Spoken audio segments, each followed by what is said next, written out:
Today, I wanted to talk about why Socrates thinks democracy cannot measure up to the standard of the city-state, which once again uh, is Plato's Republic, or what Socrates is calling Callipolis. Socrates' critique of democracy, as with most of Socrates' political criticism, is actually a critique of democratic values. So you can imagine other kinds of critiques of democracy. For example, Socrates could have said,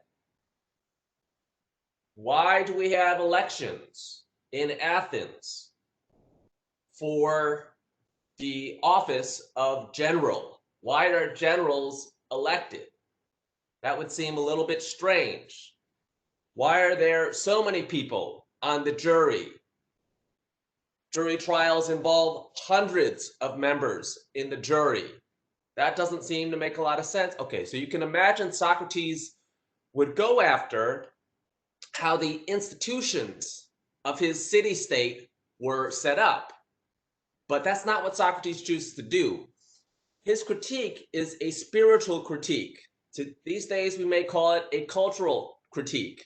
And what Socrates is basically saying is that democracies are in a kind of spiritual crisis. And the reason why they're in that crisis is that they have the wrong values. So democracy is characterized by three principles or values that Socrates does not share. And the three are freedom, equality, and diversity. Let's talk about each one of these values in turn, starting with freedom. Socrates says, in democratic cities, the citizenry think that freedom means being able to do whatever you want. It doesn't really matter if the freedom being pursued is a worthwhile freedom. It doesn't really matter what the consequences of those freedom are. Anything that limits your ability to choose something to do and pursue that choice is, by definition, a limitation on your freedom. So if the law says you cannot do something very harmful, like kill somebody else, that's a limitation on your freedom, according to this definition of freedom. Because once again, doing what you want is freedom, democratic freedom at least. Socrates makes these jokes about how everyone in a democratic city is more free. Not just the people, even the animals in a democratic city are more free. You'll notice Socrates says that even the donkeys in a democracy are strutting on the sidewalk, feeling very pleased with themselves, feeling very free, doing what they want, and living their best life. And if you look at that donkey and you told that donkey, please get off the sidewalk, please, it's interrupting the flow of traffic, please be more of a law-abiding citizen, the donkey will bray and neigh and get very offended and say, you're trying to take my freedom. You're stealing my freedom. Okay, and obviously Socrates is having a little fun. He's poking fun at, he's comparing democratic citizens to these, well, jackasses. The second thing Socrates says is that democratic citizens love equality, and freedom and equality, of course, go hand in hand. The point about the donkey on the sidewalk is the donkey does not recognize the difference between superior and inferior. If somebody tries to tame this donkey, if somebody tries to master the donkey will get very upset, start kicking and braying. And it's the same with regards to different kinds of life. And it's the same with regards to different kinds of activities. In a democracy, Socrates says, the citizen tends towards amateurism, where expertise is required. So the democratic citizen will get up in the morning, free. What am I going to do? How am I going to express my freedom? What will I do today? What pleases me today? And then they'll say, well, maybe I'll go down to the gym and practice boxing a little bit, or maybe a little bit of wrestling. And then later, I'll head down to the marketplace and I'll try my hand at selling things and buying things. And then later, I'll go home and I'll be a poet for an hour and a philosopher for an hour after that. And all these different ways of living, all these different activities, they're equally good. And in fact, who's to say that one is better than the next? And who's to say that some people do, say, philosophy better than others? And who's to say that some people do boxing better than others? That's not the main point anyways. The main point is I'm doing what I want and I'm enjoying myself. So Socrates is saying democratic citizens tend to be dilettantes or amateurs, and they don't recognize expertise. They don't recognize that you can do something better and worse, or worse. So expertise is not recognized, and amateurism is glorified. And of course, this amateurism only makes sense if it's really a good, and it's really a good thing to not specialize in a particular function, to not hone your skills and acquire an expertise.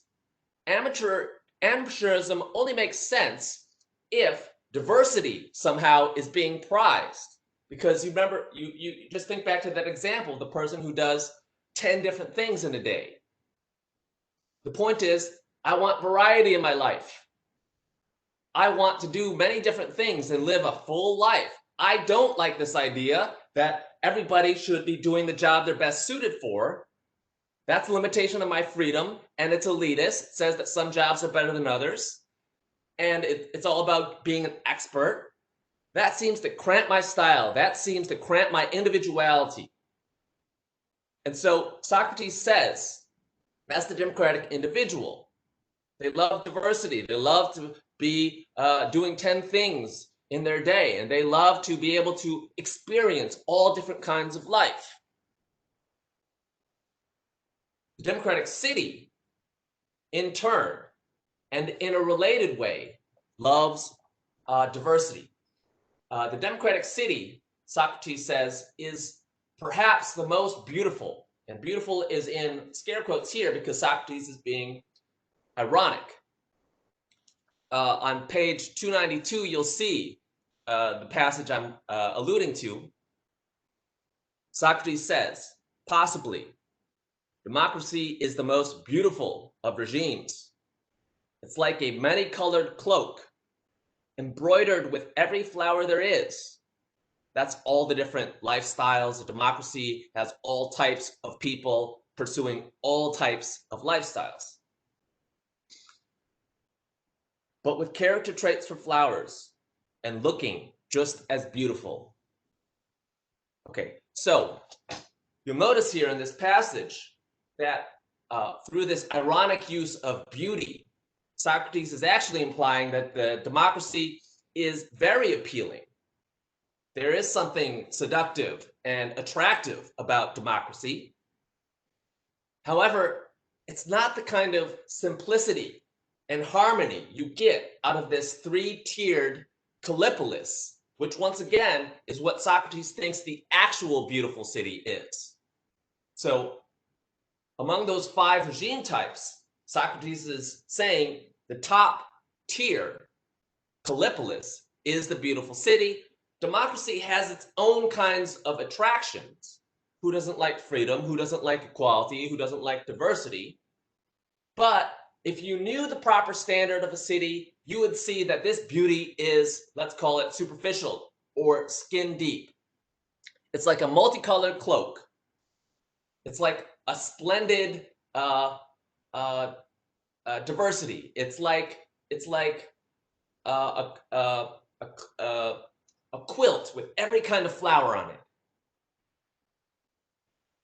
Okay, now this may seem a little odd because in the United States, we tend to think that the ancient Greek world was the inspiration for democracy within Western civilization. And maybe the outraged objector would say something like, wasn't democracy a Greek invention that every Western and US American person loves?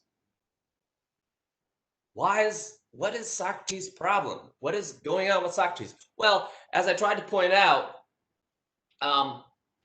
Socrates, as presented by Plato, was in constant tension with his city-state.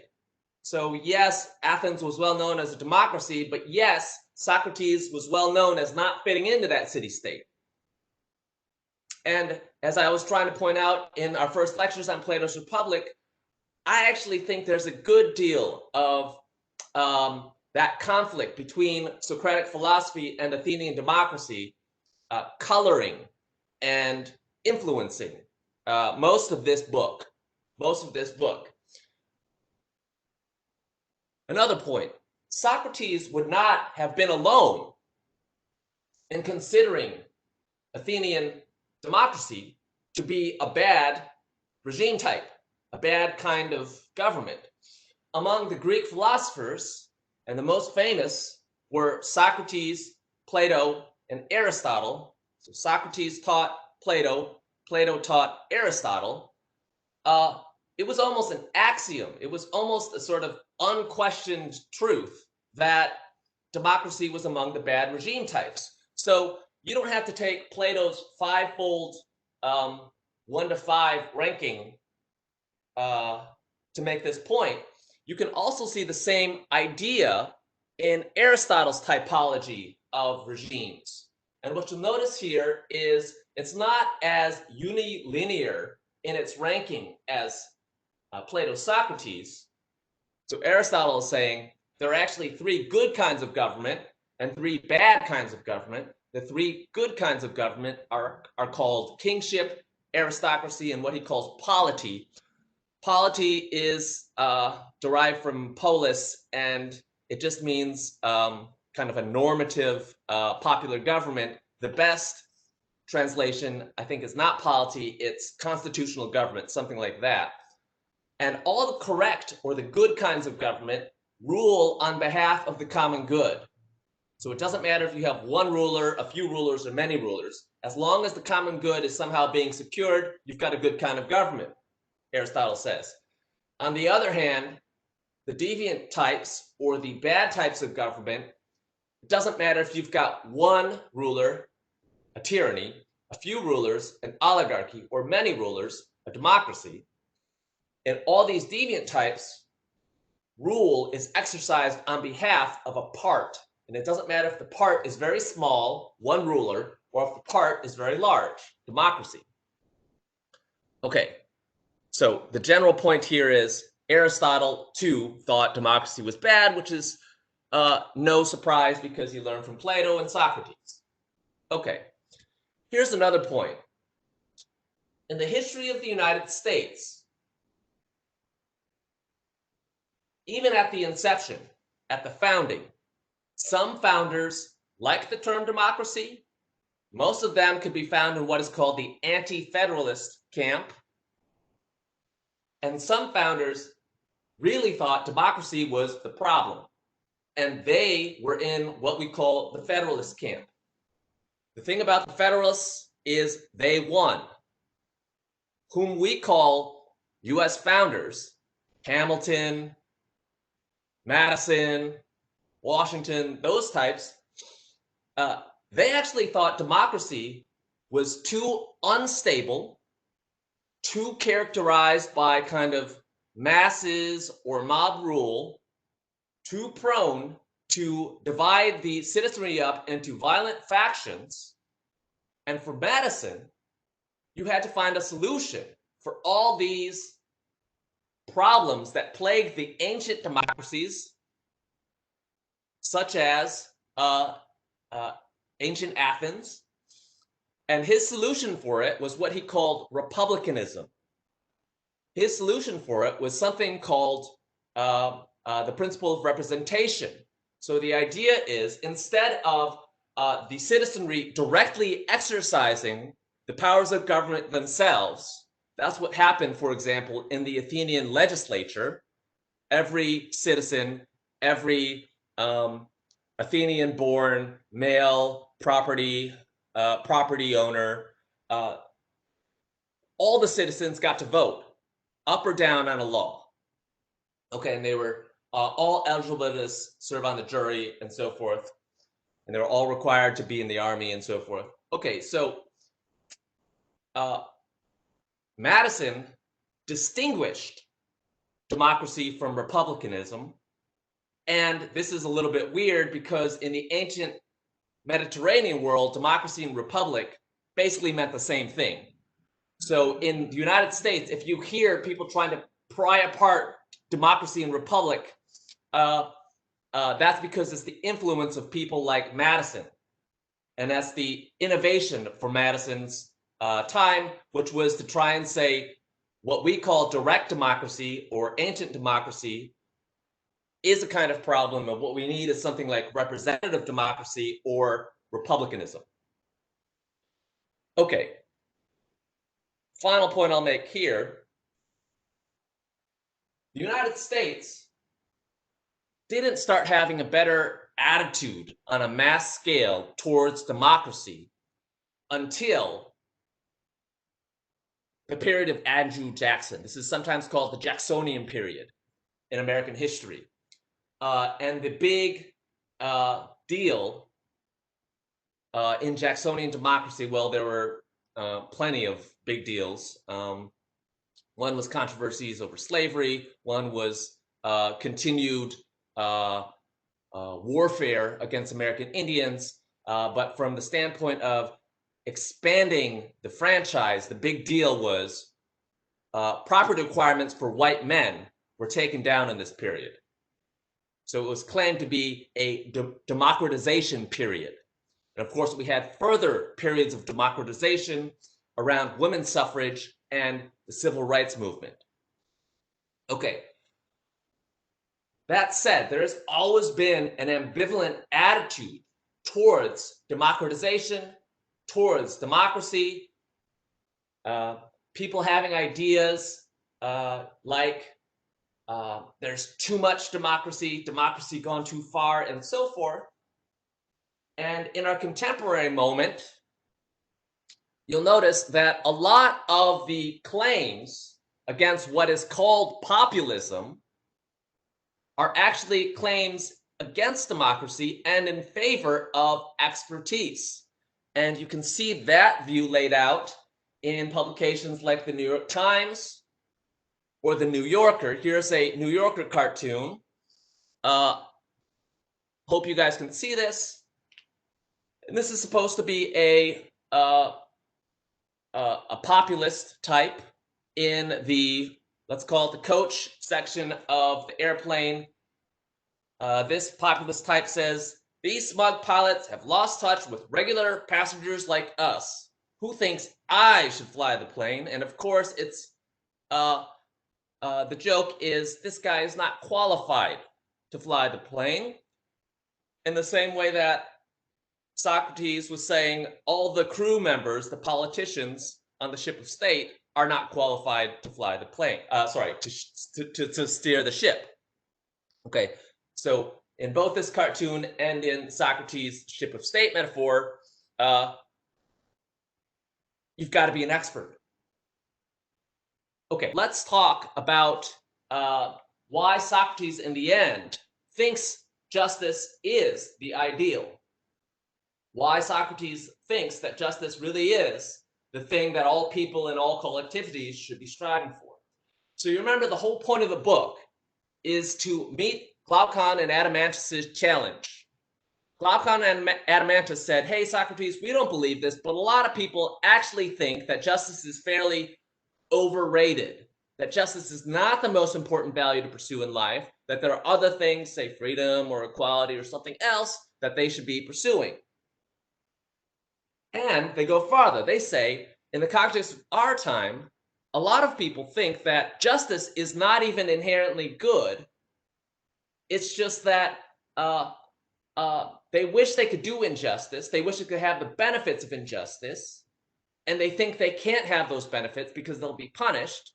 And that in the ideal world, if they had a ring which could hide their unjust deeds, they pursue injustice rather than justice.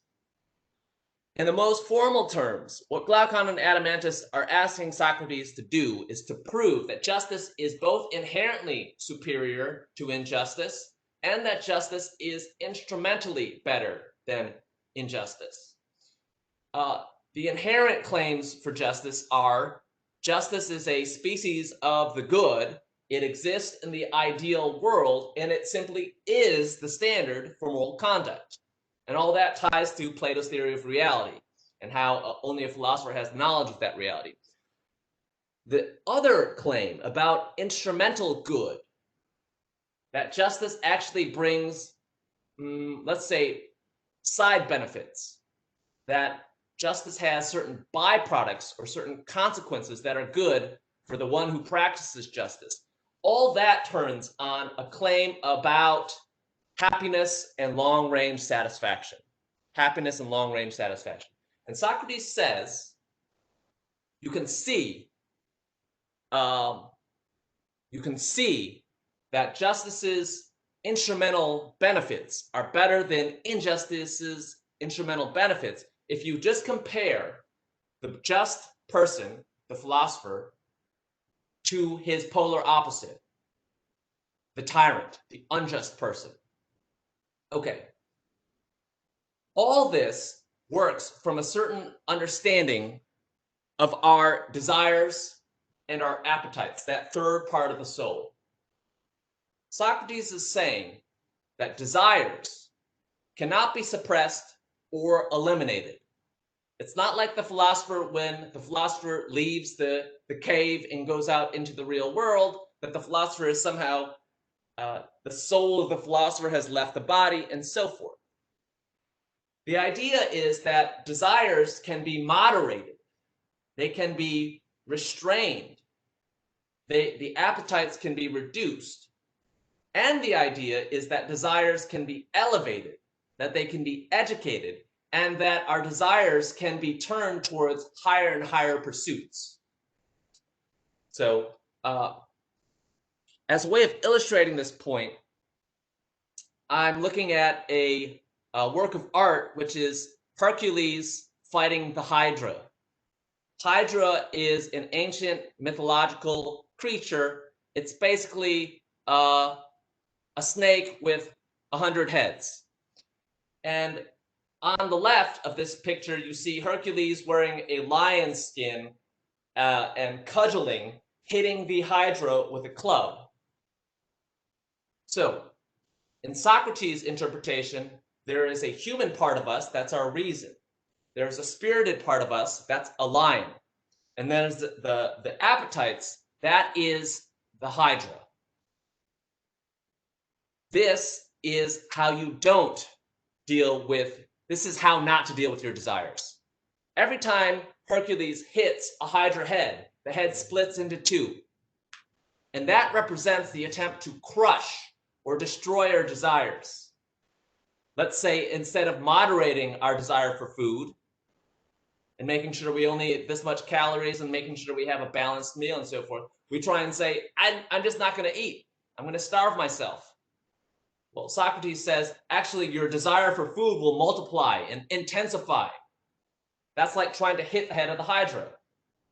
Two heads come up in its place. So Socrates' idea is you've actually got to make friends with that Hydra within you. Make friends with your appetites and desires. You've got to be able to educate them and make those desires see, this is a metaphor, make those desires see that eating as much as you want because that's your freedom to eat or freedom to consume, that's not actually good for either your desires or the overall person. Okay, the problem with the tyrant then is that their desires are out of control. They aren't trying to suppress or eliminate their desires, which Socrates thinks is a bad idea. Their idea is to let their desires roam wild and free. And what are these desires of the tyrant? Well, the tyrannical type, there's no taboos. There's no limit on what this tyrant type will do. Socrates picks a rather extreme example. He says the tyrant is the kind of person who dreams of killing his father and having sex with his mother. And the difference is the tyrant actually realizes those unlawful, those perverse dreams in reality. And you think that the tyrant would be happy. Well, he's getting to live out his dreams. But Socrates is saying, actually, the tyrant is going to be miserable. First of all, because those desires are not desires worth pursuing.